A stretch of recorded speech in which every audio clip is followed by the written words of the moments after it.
시편 103편 8절에서 14절을 찾겠습니다. 여호와는 긍휼이 많으시고 은혜로우시며 노하기를 더디하시고 인자하심이 풍부하시도다. 자주 경책하지 아니하시며 노를 영원히 품지 아니하시리로다. 우리의 죄를 따라 우리를 처벌하지 아니하시며 우리의 죄악을 따라 우리에게 그대로 갚지는 아니하셨으니 이는 하늘이 땅에서 높음같이 그를 경외하는 자에게 그의 인자하심이 크심이로다. 동이 서에서 먼 것 같이 우리의 죄가를 우리에게서 멀리 옮기셨으며 아버지가 자식을 긍휼히 여긴 같이 여호와께서는 자기를 경외하는 자를 긍휼히 여기시나니 이는 그가 우리의 체질을 아시며 우리가 단지 먼지일 뿐임을 기억하심이로다. 아멘. 긍휼이 많으신 하나님이라는 제목으로 시편 103편 8절에서 14절의 말씀을 통해서 우리에게 주신 하나님의 은혜를 함께 나누기를 원합니다. 하나님은 사랑이시다 라고 우리는 경험한 사람들입니다. 근데 그 사랑의 넓이와 높이와 길이와 깊이의 어떠함을 깨달아라 라고 성경은 우리에게 말합니다.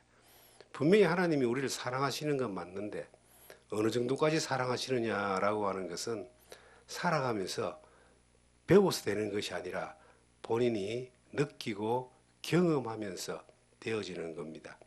부모가 자식을 사랑하는 건 당연하죠. 그런데 자식이 그 부모가 나를 얼마나 사랑하고 어떻게 사랑하느냐라고 하는 것은 인생을 살아가면서 여러 어려움과 실패와 또 힘든 일들을 경험하면서 벽에 부딪히면서 부모가 그를 얼마나 사랑하고 어떻게 그를 사랑했는가를 깨달을 때 그제서 비로소 철이 든다 이렇게 말을 하는 겁니다. 얼마나 하나님이 나를 사랑하시는가에 대하여 말로만 듣고 알기만 해가지고는 믿음 안에 성숙해지기가 힘듭니다. 본인이 경험하고 깨달아가야 되거든요. 그런데 오늘 이 성경에 보니까 8절에 여호와는 긍휼이 많으시고 은혜로우시며 노하기를 더디하시고 인자하심이 풍부하시도다 라고 하나님이 우리를 향한 사랑의 그 모습을 자세하게 설명해 놓고 있습니다. 우리가 살아가면서 인생 가운데 얼마나 많은 어려움을 겪고 벽에 부딪히고 절망 가운데 있고 힘든 가운데 있을 때가 많이 있습니까? 무엇보다도 자기 자신이 하나님을 향하여 믿음 안에 내가 살아보겠노라고 결심하고 결단하고 주를 위해서 내 온몸과 마음을 다 드리겠다고 그렇게 마음 먹고 나갔던 적이 참으로 많이 있는데 그렇게 되지 못할 때에 환경적으로 실패하고 또 살아가면서 헤매고 또 하다 보니까 그 마음은 온데간데 없고 믿음과 관계없이 세상 일에 푹 빠져가지고 헤매고 있고 심지어는 하나님을 향하여 등을 돌리고 사는 그러한 자신의 모습을 어느 땐가 발견하게 됩니다. 그러면서 우리는 낙심하죠. 내 같은 게 무슨 하나님을 믿는다고. 그럼 스스로 자책하게 되면서 주저앉을 때가 많이 있습니다. 하나님 보실 때도 내가 부끄러워서 얼굴을 들지 못할 정도로 너무 엉뚱한 길을 걸어가고 있고 엉뚱한 삶을 살고 있고 엉망진창의 모습으로 그렇게 어느 구석에 처박혀서 헤매고 있는 모습들을 발견할 때가 많이 있는 거예요. 그럴 때 하나님이 우리에게 말하고 있습니다. 하나님은 긍휼이 많으시다. 하나님 우리를 한없이 불쌍히 여기신다는 거예요. 저는 믿음 안에 살면서 하나님을 향하여 여러 각오들을 많이 했습니다. 일부는 변함없이 가는 것도 있지만 정말 주님 안에서 마음에 막 결단하고 뭔가를 해보려 하고 막 했던 그런 젊은 날의 시절들을 이렇게 돌이켜보면은 정말 실패하고 좌절했던 게 훨씬 많은 거예요. 때로는 스스로의 어떤 한계에 부딪히고 또 그 환경 가운데서 벗어나지 못하고 계속 굴레 가운데서 한탄하며 살았던 그러한 시간들도 지난날 돌이켜보면 많이 있거든요. 그런데 그럼에도 불구하고 하나님이 나를 긍휼히 여기셔가지고 사랑하신다는 거예요. 만약에 하나님이요, 내가 잘못할 때, 믿음이 있는 사람인 기준으로 볼 때, 믿음이 없는, 예수 믿지 않는 사람의 기준으로 볼 때는 평생을 잘못하고 죄짓고 사는 게 당연한 거예요. 그런데 예수를 믿는 사람의 입장에서 볼 때에 우리는 하나님의 뜻을 따라서 위를 향하여 은혜 가운데 하나님 영광을 위해 살기를 바라는 그런 존재들이거든요. 그런데 그럼에도 불구하고 그런 하나님을 믿는 믿음이 있는 사람이 하나님의 뜻과 전혀 상관없는 길을 걸어가고 하나님을 배신하고 하나님하고 생각도 하지 않고 세상적인 것들에 그냥 마음 뺏겨서 살아가다가 어느 구석에 처박혀서 헤매고 있을 때에 하나님이 우리를 향해 뭐라고 하시겠어요? 아이고 요놈의 새끼 잘됐다 이거. 말 안 듣고 불순종하고 지 마음대로 살더니 저렇게 처박혀가지고 저렇게 이제 망하는구나. 아이고 잘됐다 하고 하나님이 하시겠냐 이 말이에요. 저는 저를 돌이켜 볼 때는 저는 그렇게 마음먹을 수 있어요. 사람이니까. 그런데 하나님은 인자가 아니시거든요. 인생이 아니시거든요. 하나님은 사람이 아니시기 때문에 하나님이 우리를 향하신 그 사랑의 넓이와 높이와 길이와 깊이는 우리의 실패한 것마저도 하나님이 용서하셨고 우리가 좌절하고 하나님을 배신할 때마저도 하나님은 긍휼히 여기시면서 도리어 우리를 불쌍히 여기시면서 우리를 기다리고 있으며 우리가 하나님 앞에서 실패의 자리에서 헤매고 완전히 빠져나오지 못할 정도로 그냥 주저앉아 있을 때도 다가와서 우리의 손을 붙들고 이렇게 세우시는 분이 하나님이십니다. 그 하나님이 긍휼이 많으시다는 한마디로 표현되어 있는 겁니다. 어느 정도 긍휼이 많으시냐? 우리가 어떠한 잘못을 하고 어떠한 실패를 한다 할지라도 하나님이 그것을 용서하시고 참으시며 도리어 실패의 자리에서 그 병들고 엎어진 자리에서 우리를 위로하시며 안아주시는 분이 그분이 바로 우리의 하나님, 나의 아버지 되신 하나님이신 겁니다. 이 8절에 보시면 이런 말씀이 기록되어 있습니다. 여호와는 긍휼이 많으시고 은혜가 은혜로우시며 노하기를 더디하시고 인자하심이 풍부하시도다. 인자하심이 풍부하시고 노하기를 더디하신다. 저는 이 말씀을 어느 날 보면서 하나님 앞에 큰 위로가 되었던 적이 있습니다. 저는 믿음 안에 살면서 주를 위해서 살고 싶은 마음이 있었는데 그렇지 못한 때가 있었습니다. 제가 이 복음의 말씀을 전하기 이전에 예수 처음 믿고 난 이후에 그 뜨거운 열정이 정말 많은 사람들이 경험해 봤겠지만 저에게도 그런 열정이 있었습니다.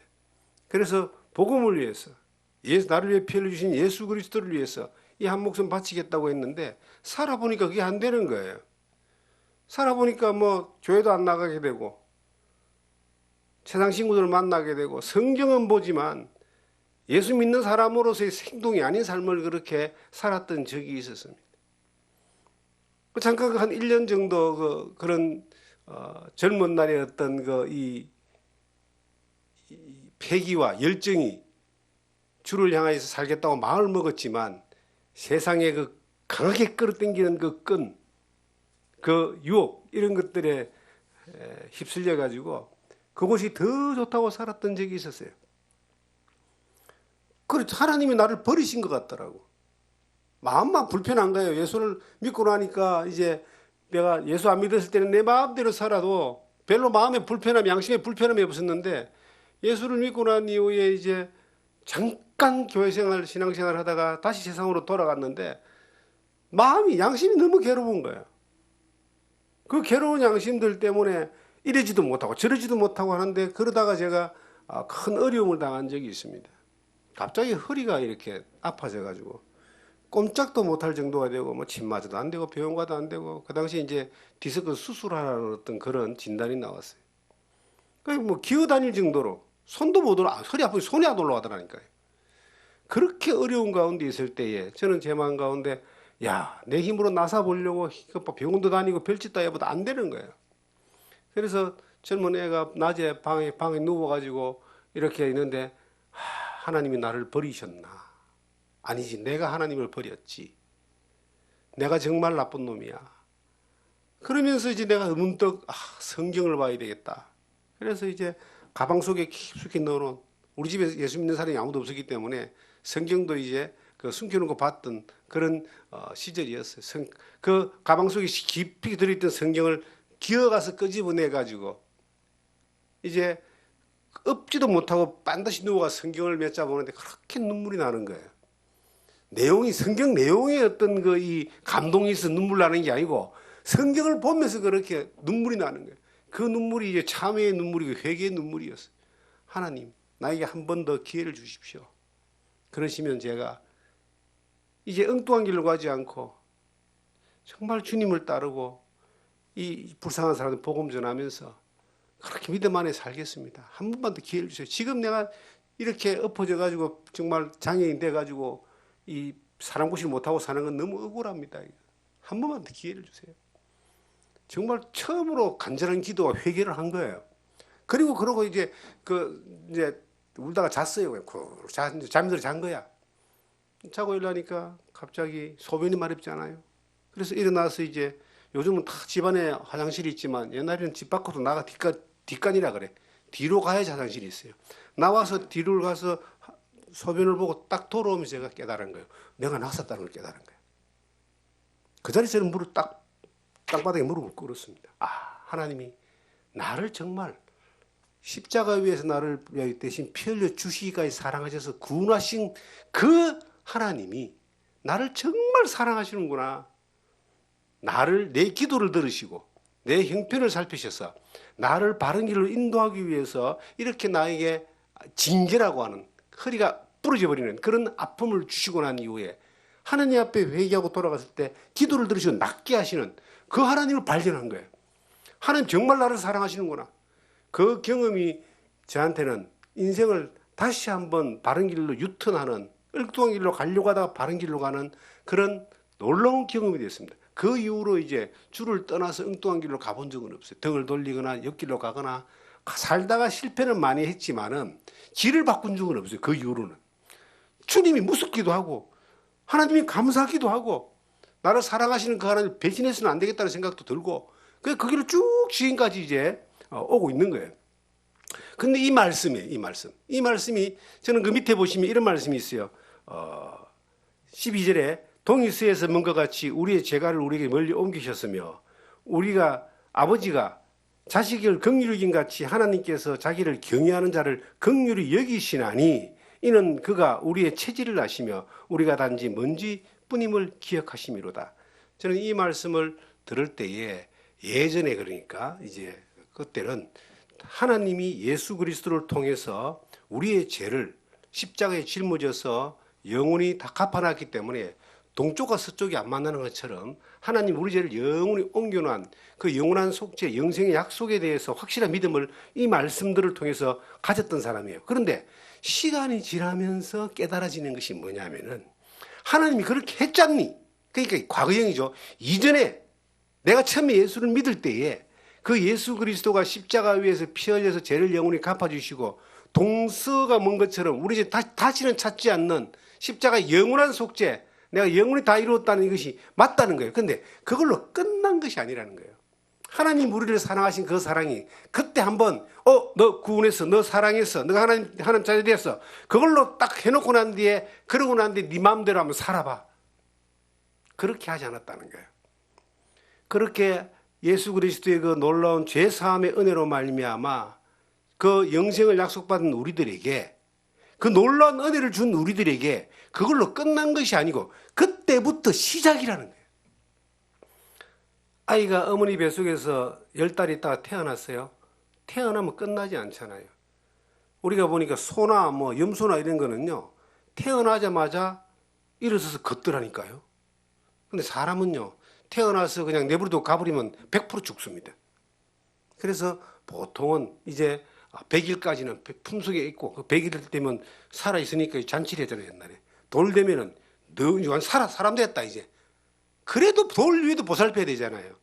근데 하나님이 우리를 보살피는 건 언제까지냐면은 태어났다 그걸로 끝나는 것이 아니고 언제까지? 천국 가는 그날까지 보살펴 주십니다.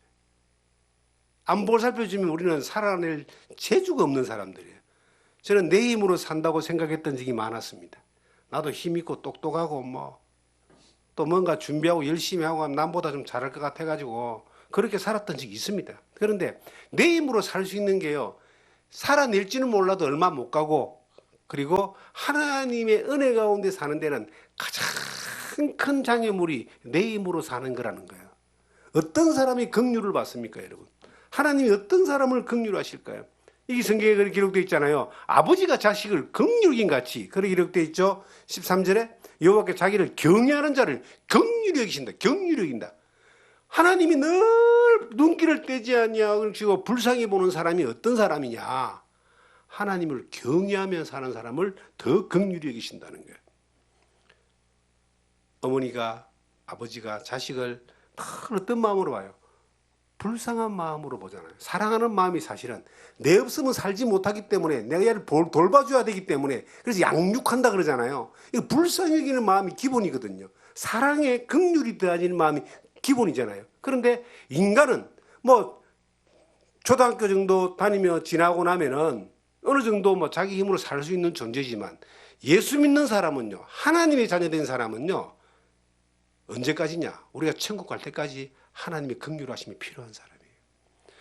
하나님이 나를 긍휼히 여기시고 인도하지 않으면 나는 살 수 없습니다. 저 날마다 그렇게 고백해요. 내 힘으로 될 수가 없어요. 그런데 어떤 사람에게 하나님이 더 많이 긍휼히 여기시느냐? 누가 그러더라고요. 10손가락 깨물어서 안 아픈 손가락이 없다. 그래서 자식은 다 똑같다. 그거 맞는 말이긴 하지만 또 틀린 말이에요. 자식 중에서도요, 더 많이 긍휼히 가는 사람이 있어요. 하나님의 예수 믿는 모든 사람들을 동일하게 하나님은 자녀로 모시죠. 하나님은 세상 사람들마저도 하나님이 사랑하셔요. 지금도 구원받으라고, 예수 믿으라고 성령을 통해서, 전도자들을 통해 지금도 계속 외치고 있는 거예요. 그런데 하나님의 자녀된 사람은 다 사랑해.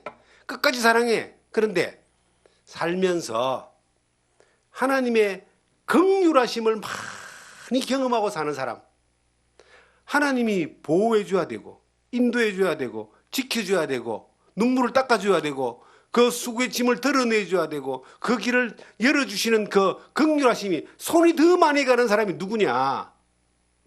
하나님을 경외하는 사람이에요. 하나님을 경외하면 경외할수록 하나님의 긍휼은 더 많아집니다. 성경에 그렇게 기록되어 있잖아요.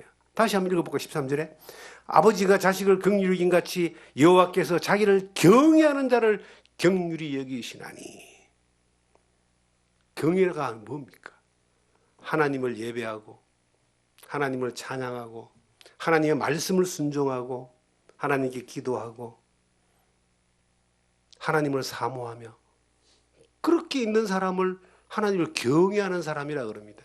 세상에서 여러분, 어떻게 하면 성공하고, 어떻게 하면 잘 되고, 어떻게 하면 형통하냐, 어떻게 하면 복을 받냐고 나한테 물어보는 사람들 있어요.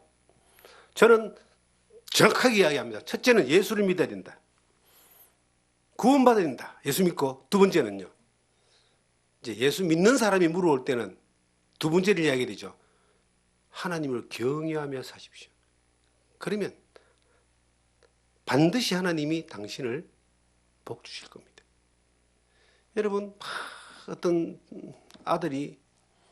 분의 아들이 이제 축구를, 공을 차요. 공을 열심히 해요. 근데 그 절친한 친구 가운데 한 명이 실력도 뛰어나고, 그리고 애도 막 모든 조건이 다 좋아. 근데 둘이가 친해.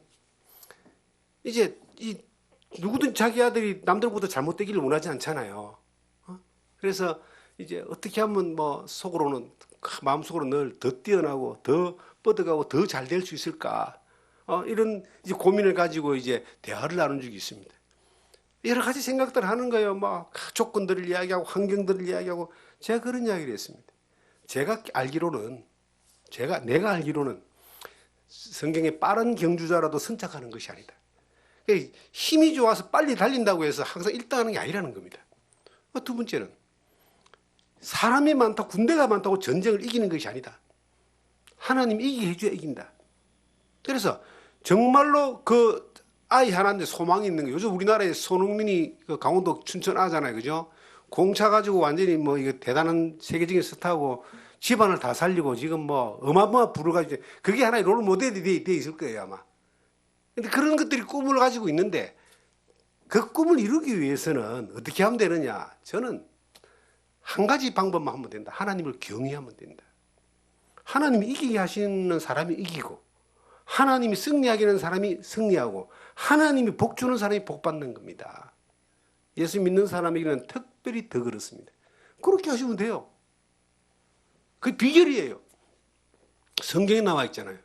여호와를 경외하는 자를 하나님이 긍휼히 여긴다. 여러분, 우리가 하나님의 그 긍휼히 여기심이, 하나님의 그 사랑과 인자하심이 없다면 우리가 살 수 있을까요? 저는 아침에 눈을 뜨고 딱 나오면요, 하나님 감사합니다가 나옵니다. 왜? 숨을 쉬는 것마저도 하나님 은혜를 주시지 않으면 안 돼요. 사람이 죽는다는 걸 뭐라 그래요? 숨이 멎었다 그랬잖아요. 숨이 멎으면 죽잖아요. 숨을 거두셨습니다. 숨을 거두었다 그러죠. 숨을 주신 하나님이 그 숨을 거두어가면 죽어버리는 거예요. 안 거두어가고 있으니까 지금 아침에 우리가 일어나서 숨을 쉬고 이렇게 지금 또 우리가 예배 드리잖아요. 숨 쉬는 것만 것을 감사해야 돼요. 그래서 시편 150편이 시편이 가장 긴 게 150편이야. 마지막 장이 150편에 보면은 호흡 있는 자마다 여호와를 찬양하라 이 말씀이 있어요. 숨 쉬는 것 자체가 찬양할 제목이라는 겁니다. 숨 쉬는 것 자체가 감사할 제목이다. 감사할 게 없다라고 하는 사람들을 보면요, 절대 감사할 수 있는 일들이 일어나지 않아요. 늘 감사하지 못하는 일만 일어나. 그런데 숨 쉬는 것마저도 하나님의 긍휼하신 그 은혜라는 것을 내가 깨닫고 하나님 앞에 감사하는 그 사람이 하나님을 경외하는 사람이에요. 만물을 보면서 풀 한 포기 보면서 꽃 하나 보면서도 하나님을 경외하고 찬양할 수 있는 사람이 하나님을 경외하는 사람이에요. 그런 사람들에게 하나님이 긍휼을 여기시는 거예요. 그래서 그런 말을 저는 자주 합니다. 복 받을 사람이 복 받는다. 복 받는 사람이 누구냐? 하나님이 복 받는 사람이 누구예요? 하나님을 경외하는 사람이에요. 세상 사람들도 그러더라고요. 자기는 복을 지으러 간다 그래. 이전에 제가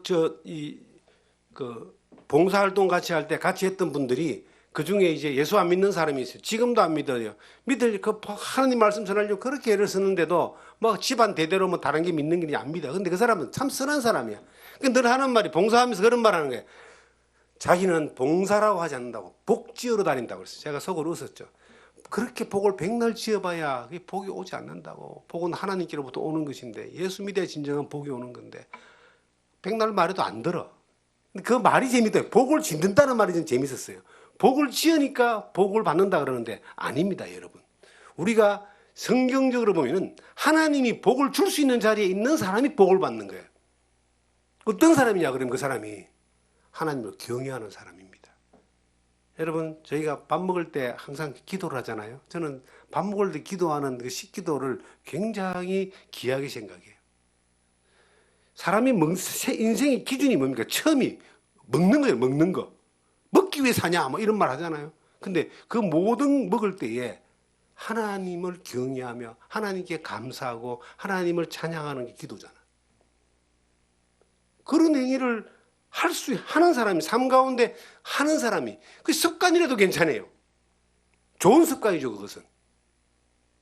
그것이 하나님의 은혜와 긍휼이 임하는 하나의 과정이 된다. 성경은 그렇게 우리에게 말하고 있습니다. 우리가 실패를 했다고 해서 끝이 나면요, 저는 까딱하면 이런 생각을 하는 거예요. 야, 내가 하나님 앞에 실패를 참 많이 하고 실수도 많이 했는데 그때 하나님이 바로 용서하지 않고 바로 그냥 때려버리고 심판하고 나에게 벌을 줬다면 나는 아마 이 땅에 사는 날 동안 수백 번도 더 죽었을 거예요. 근데 감사하게도 하나님 앞에 긍휼을 주셔가지고 나를 용서하신 것뿐만 아니라 회복시켜 주시는 일들을 계속 하셨어요. 여러분, 우리가 예수 그리스도의 십자가 위에 영원한 속죄를 믿습니다. 그런데 왜 살면서 그렇게 죄 용서를 받고 그 은혜로 말미암아 구원을 받았는데 왜 살면서 이렇게 자꾸 실수하고 실패하고 죄짓고 욕심에 넘어가고 엎어지고 엉뚱한 길로 가고 그럴까요? 육신을 가지고 살기 때문에 그런 거예요. 죄의 심판에 대해서는 예수님이 심판을 받고 끝냈지만 이 죄의 이 속성, 살면서 이 죄가 우리 가운데서 살아가는 모든 환경 가운데 이 어두움과 빛이 함께 늘 가기 때문에 늘 유혹당하고 늘 넘어지고 실패하고 실수할 수 있는 가능성이 늘 있는 거예요. 그렇기 때문에 하나님이 우리에게 뭐라고 했냐? 긍휼하심이 필요하다.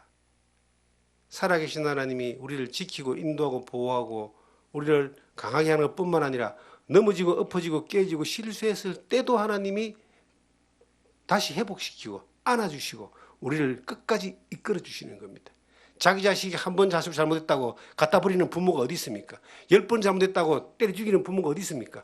10번을 잘못해도 자식을 용서하고 이해하고 품에 안고 사람답게 살게 하기 위해서 끝까지 이끌고 가려고 하는 것이 정상적인 부모예요. 사람도 그러는데, 하나님을 닮은 사람도 그러는데 하나님은 더더욱이나 어떤 그러냐? 우리가 연약한 걸 너무나 잘 아시는 거예요. 그래서 저는 성경을 보면서 그 마지막 14절에 이는 그가 우리의 체질을 아시며 우리가 단지 먼지일 뿐임을 기억하심이로다.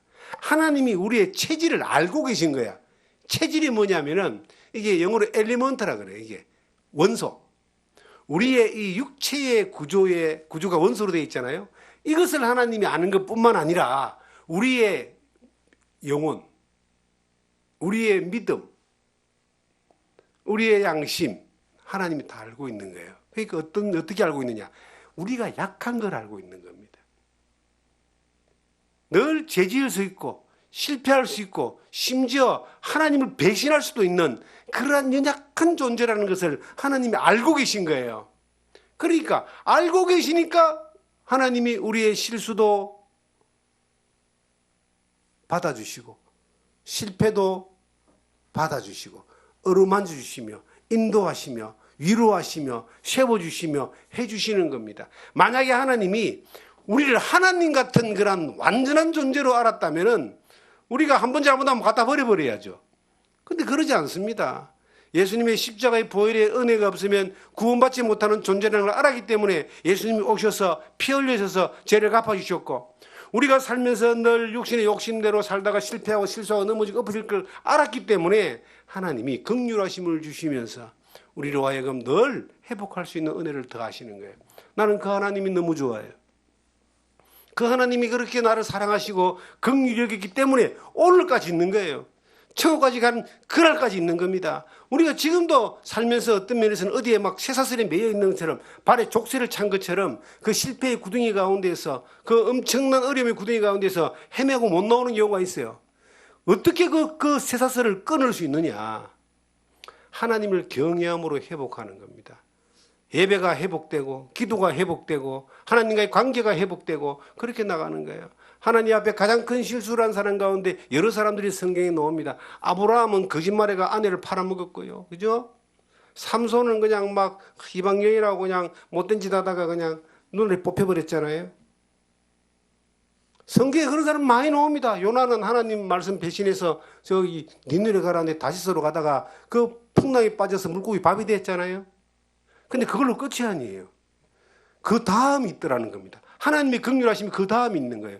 가장 큰 잘못을 한 사람 가운데 실패한 사람 가운데 한 사람이 우리가 베드로 전후서를 볼 때 나오는 예수님의 수제자 베드로입니다. 베드로는 예수님이 그 가야바에 뜰이 잡혀갔을 때예요. 멀찍이 따라가서 이제 어떻게 되나 봤는데 그 마당에 있는데요. 계집종이 와서 너도 저 예수와 같이 있던 도당이 아니냐. 마가복음 보면 도당이 아니냐.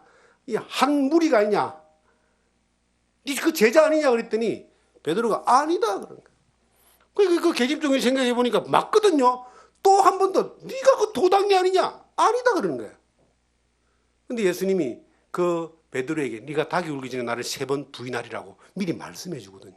3번째까지 아니다 하고 난 뒤에 그 말씀이 생각이 났어. 성경 마가복음 잠깐 보겠습니다. 마가복음 15장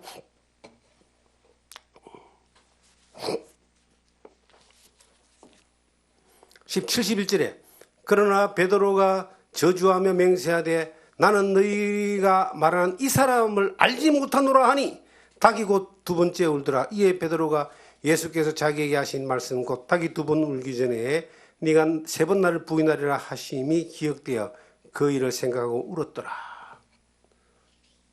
여러분, 이 베드로는 3년 반 동안 주님을 따라다녔고 그는 주님의 수제자라고 자칭했던 사람인데 그 가야바의 뜰에서 심판을 받을 때에 예수님이 재판을 받을 때에 예수님을 모른다라고 3번 부인한 겁니다. 그 면전 앞에서 3번 부인한 거예요. 어떤 면에서는 신약 성경 전체를 볼 때에 가장 큰 실수를 한 사람 가운데 한 사람입니다. 그래서 내 같으면 우리 같으면 어떻겠어요? 내가 이렇게 잘해줬는데 네가 나를 이렇게 배신해. 그냥 바로 심판을 내렸겠지만 주님이 아무것도 하지 않았습니다. 그냥 가만히 계셨어요. 그는 주님의 말씀을 생각나서 울었습니다. 회개했다는 거죠. 그런데 이제 한 번 더 만남이, 예수님이 죽으시고 부활하고 난 이후에 한 번 더 만남이 이루어집니다. 그때 예수님이 베드로를 향해서 뭐라고 말씀하시느냐. 자, 요한복음 21장을 보시면은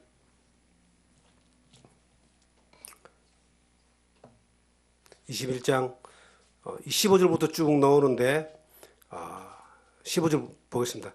그들이 조밥 먹은 후에 예수께서 시몬 베드로에게 이르시되 요한의 아들 시몬아 네가 이 사람들보다 나를 더 사랑하느냐. 16절에도 마찬가지로 네가 나를 사랑하느냐. 17절에도 또 마찬가지로 네가 나를 사랑하느냐라고 물어보죠. 베드로가 3번 부인하니까 예수님이 3번 물어보는 거예요. 네가 나를 사랑하느냐.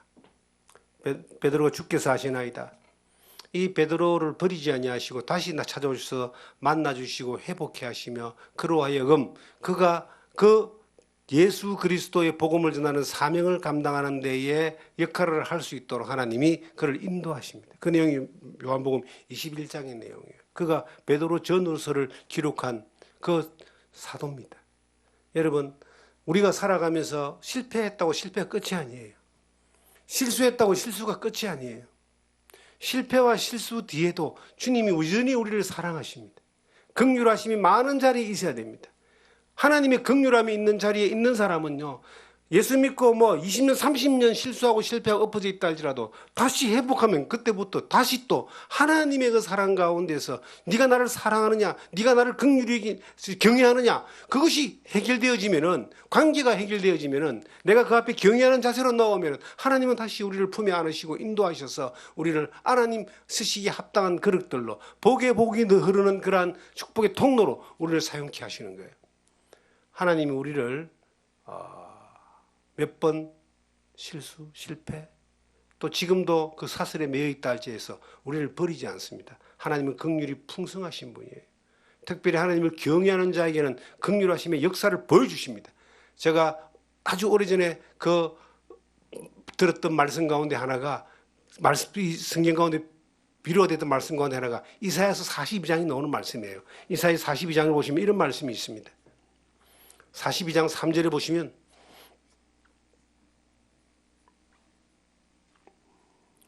상한 갈대를 꺾지 아니하시며 꺼져가는 등불을 끄지 아니하시고 진실로 정의를 시행할 것이며.